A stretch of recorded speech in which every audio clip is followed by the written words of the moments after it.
Parents वगैरह बोलता है कि अच्छे कर्म करने चाहिए ये सब, लेकिन इंस्टाग्राम पर जब पहले किसी ने नहीं सुना ये, मतलब ऐसा फोकस नहीं करते थे, लेकिन इंस्टाग्राम पर ट्रेंड चलता है, मतलब ये कर्मा इस बेच, ये इस तरह का। तो अभी जो है ना आजकल की जनरेशन कर्मा कर्मा बहुत कर रही है, तो कर्मा कम्स बैक बहुत सुना है। तो सेम डे डिलीवरी होती है, मतलब सेम, मतलब उसी जन्म में कर्मों का फल मिल जाता है, या फिर 7 डेज का सब्सक्रिप्शन रहता है कि 7 जन्मों का आगे बाद में हिसाब होता रहेगा? नहीं, देखो सब्सक्रिप्शन की बात अगर हम करें तो डेफिनेटली देखो कर्मा बहुत इंपॉर्टेंट चीज़ है और ये एग्जिस्ट भी करता है, ठीक है।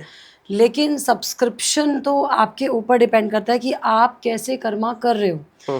अब ये हम सुनते आए हैं, जैसा तुमने कहा कि बचपन से पेरेंट्स बोल रहे हैं, हम सब सुनते आए हैं कि आप जैसा करोगे वैसा भरोगे, ठीक है। सो कर्माज का सब्सक्रिप्शन ऐसे होता है कि अगर आज आपने अच्छा किया तो हर अच्छी चीज आपका एक खाता है, एक बैंक है कर्मास का, जहां वो एक ऐड होता चला जाता है और ऐड होते होते आपका बैंक बैलेंस अच्छे कर्मों का बढ़ जाता है। तो क्या होता है ना कि इस लाइफ टाइम में, अगले लाइफ टाइम में, देखो अगला और पिछला तो किसी ने नहीं देखा, जो है इसी दुनिया में इसी जन्म में होता है, ऐसा मैं मानती हूँ। इसलिए अपनी इस लाइफ को अपने अच्छे कर्मास से आप अच्छा करो, तो आपको अपनी लाइफ में आज नहीं तो कल जो आप करोगे उसका फल जरूर मिलेगा। सो डेफिनेटली कर्मास एग्जिस्ट करते हैं, आप उसका पैकेज सब्सक्राइब कीजिए और अच्छे कर्म कीजिए। ओके जी। अभी एग्जाम्पल के लिए, जैसे कि मैं एक अच्छा इंसान हूँ, एग्जाम्पल नहीं, रियल लाइफ में भी अच्छा ही हूँ, लेकिन मेरे साथ सब कुछ बुरा हो रहा है, ये एग्जाम्पल था, रियल में सब अच्छा हो रहा है। तो अगर ऐसा होता है कि सब कुछ अच्छे काम कर रहा है, अच्छे कर्म कर रहा है, लेकिन इंसान के साथ सब कुछ बुरा होता जा रहा है, तो फिर कर्मा कहाँ गया? ये आपका बैड कर्मा का बैंक बैलेंस होगा जो भरा हुआ है। अभी धीरे धीरे वो रिलीज होगा तभी तो आपके गुड कर्मास ऊपर आएंगे। क्योंकि कई बार ऐसा भी होगा कि जैसे आपने सुना होगा, यार ये तो इतना बुरा काम करता है, इसके कर्मास इतने खराब हैं, ये लोगों के साथ अच्छा बिहेव नहीं करता, लोगों को, कई लोग कहते हैं ना किसी का पैसा मार लिया, किसी की नौकरी खा ली, तो ये गलत है।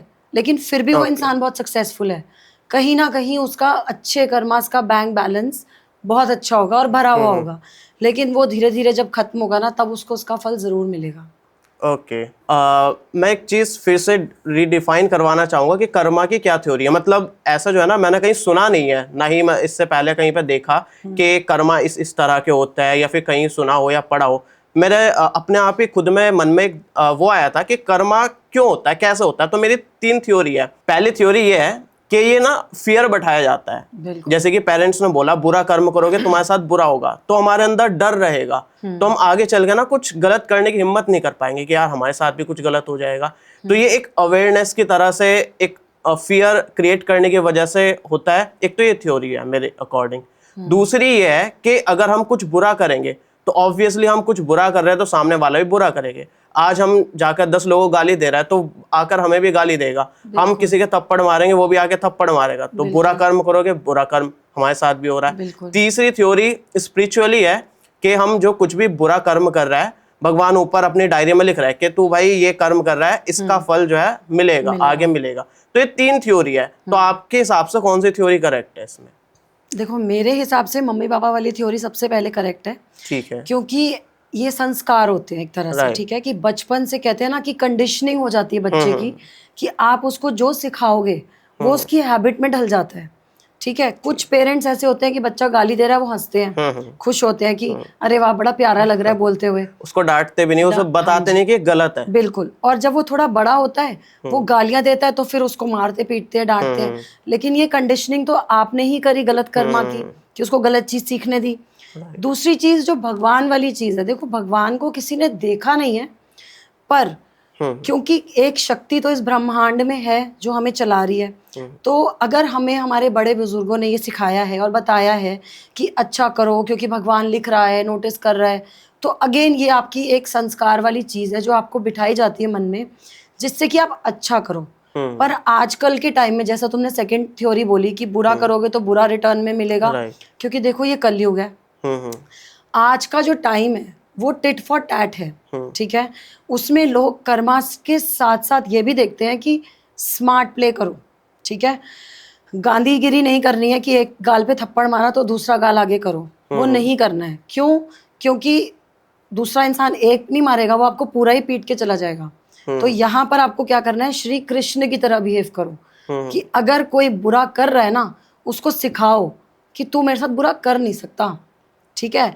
यहाँ पर आपको वो फिलॉसफी रखनी है, लेकिन अपने कर्म खराब नहीं करने। ठीक है। तो वो चीज़ का बैलेंस आपको बनाना आना चाहिए, स्ट्रीट स्मार्ट बनना चाहिए। ठीक है, तो मतलब तीनों ही थ्योरी करेक्ट है, कहीं ना कहीं करेक्ट है, बिल्कुल। Okay okay. अब इसके बाद एक चीज़ और है, जैसे कि हमने ये सुना है कि एस्ट्रोलॉजी में प्लैनेट्स हमारा सब कुछ डिसाइड करता है, मतलब प्लैनेट्स के हिसाब से काफ़ी सारी चीज़ें डिसाइड होती हैं। तो फिर कर्मों का क्या चीज़ है, मतलब कुछ भी कर्म करो, जो प्लैनेट्स जैसे होंगे हमारे वैसा होगा? देखो, हर एक चीज़ का ना एक अपनी इम्पोर्टेंस होती है। कर्मास तो सबसे इम्पोर्टेंट है, क्योंकि वो तो आप डेली हर वक्त हर टाइम कर रहे हो, ठीक है। लेकिन कुछ कुछ चीज़ें ऐसी होती हैं जो हमारे हाथ में नहीं है, हमारे बस में नहीं है। तो एस्ट्रोलॉजी के हिसाब से और हमारे जो लाइफ की सिचुएशंस है, कहीं ना कहीं डेफिनेटली प्लैनेट्स रूल करते हैं। 100% मैं कहूँगी कि रूल करते हैं, क्योंकि कई बार होता है ना, कोई इंसान बहुत मेहनत कर रहा है लेकिन उसको कोई सक्सेस ही नहीं मिल रही। शायद वो अपने ऑफिस में सबसे इंटेलिजेंट होगा, मे बी वो IIT से पास आउट होगा, एक अच्छे लेवल पे जॉब कर रहा है, लेकिन वो जॉब ही कर रहा है और उससे कम पढ़ा लिखा 60% का लड़का कोई भी हो, वो आज बहुत बड़ा बिजनेस रन कर रहा है। तो ये क्या है? ये आपके कर्म तो हैं ही, बट आपकी किस्मत, आपके प्लैनेट्स, आपकी दशाएं जो आपको बहुत ज्यादा सपोर्ट करती हैं, ये वो चीज है। तो डेफिनेटली प्लैनेट्स का बहुत इंपॉर्टेंट रोल होता है। इसीलिए आपको अपने प्लैनेट्स के हिसाब से, कहते हैं ना, टाइम टू टाइम चीज़ें पता रखनी चाहिए, रेमेडीज भी करनी चाहिए, और उसके हिसाब से ज़रूर आपको मान के चलना चाहिए। तो दोनों ही चीज़ जो है अंडर एस्टिमेट नहीं करनी, दोनों के हिसाब से होगा। बिल्कुल।